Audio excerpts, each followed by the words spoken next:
ফাংশনটা শিখবো এটার নাম হচ্ছে আওয়ার। তো আওয়ার ফাংশন আসলে কি করে এটা তো আমরা দেখলেই বুঝতে পারতেছি যে কোনো একটা টাইম দেওয়া থাকবে, সেই টাইমের থেকে সে আওয়ারের যে অংশটা, আমি যদি বলি 12টা 50, তার মানে 12 হচ্ছে এখন আওয়ার আর 50 হচ্ছে মিনিট। তো সেই 12টা 50-এর থেকে সে শুধুমাত্র 12কে আলাদা করে আমাদেরকে দেখাবে। তো এবার এটার জন্য আমরা একটা কাজ করতে পারি। আমরা হচ্ছে একটা শীট নেই, সরি একটা এক্সাম্পল নেই। সেই এক্সাম্পলে আমরা রাখতেছি, প্রথমে রাখতেছি টাইম আর তারপর রাখতেছি রেজাল্ট। ঠিক আছে? তো এবার আমরা যদি সেই আওয়ার নামের যে ফাংশন যেটা আছে সেটা যদি ব্যবহার দেখতে চাই, উদাহরণ দেখলে খুব ক্লিয়ার হবে। তো আমি প্রথমে আওয়ার নিলাম। আওয়ার নেওয়ার পর সবসময় খেয়াল রাখতে হবে যে এটা যেন অবশ্যই টাইম ফরম্যাটে থাকে। ঠিক আছে? যেমন আমি যদি এখন লিখি, আমি লিখলাম হয়তো 11:52, এটা হচ্ছে 34। এটাতে কি দেখাবে আমাদের আউটপুট? এটাতে কিন্তু আউটপুট দেখাবে না। তার কারণ কি? কারণ হচ্ছে এখানে এই যে আওয়ার ফরম্যাটে দেওয়া হয়েছে, কিন্তু এমনিতেই যদি আমি লিখি 11টা, আমি যদি এখান থেকে এটা কপি করে নিয়ে আসি, কপি করে নিয়ে আসি, তাহলে গুগল শিটে এটা অটো কনভার্ট করার কথা। হ্যাঁ, এটা অটো কনভার্ট করে নিয়েছে সে।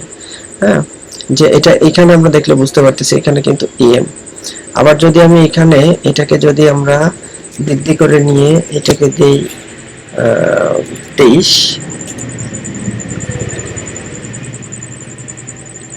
এইভাবে না,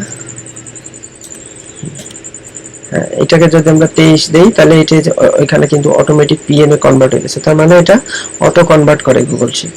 কিন্তু যখনই আমরা আওয়ার নামের ফাংশন ব্যবহার করতেছি তখন কিন্তু এটা অটো কনভার্ট হচ্ছে না।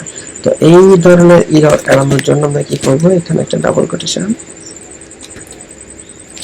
হ্যাঁ এখানে ডাবল কোটেশন ক্লোজ। এবার দেওয়ার পরে আমাদের দেখাচ্ছে যে আওয়ার কত, আওয়ারটা হলো 11। এটাকে আমরা আরো একটা উদাহরণ দিয়ে দেখতে পারি। যদি কখনো এমন হয় যে এই যে আমাদের যে টাইমের কথা যেটা বলা আছে, এই টাইমের কথাটা এই পাশে হয়তো কোনো একটা জায়গায় বলা আছে, যদি বলা থাকে তখন আমরা আসলে কি করব, আমরা এখানে আওয়ার নামে আমাদের যে ফাংশনটা আছে সেটা নিব, আমরা জাস্ট কল করব, এন্টার দিব, চলে আসবে। ঠিক আছে? এবং এখানে যদি আমরা চেঞ্জ করি 22, এখানেও কিন্তু আমার এটা অটো চেঞ্জ হয়ে যাবে। এখানে হ্যাঁ, এখানে আমার এটা অটো চেঞ্জ হয়ে গেছে। ঠিক আছে? আগেবার হয়নি, তার কারণ কি? আমরা যদি ব্যাকে যেয়ে দেখি হয়নি, তার কারণ কি? কারণ হচ্ছে যে যখন কোনো একটা জায়গায় 22 বাজে, 22 মানে হচ্ছে 10, মানে 12টার সাথে আরো 10 ঘন্টা যোগ করলে হয় 22। তার মানে সেটা হচ্ছে যে রাত 10টা। তো রাত 10টার সময় তো আর এম হতে পারে না, এই যে এখানে দেওয়া অটো কনভার্টের কারণে যে এমটা দেখাচ্ছে, তাহলে এটা কি হবে?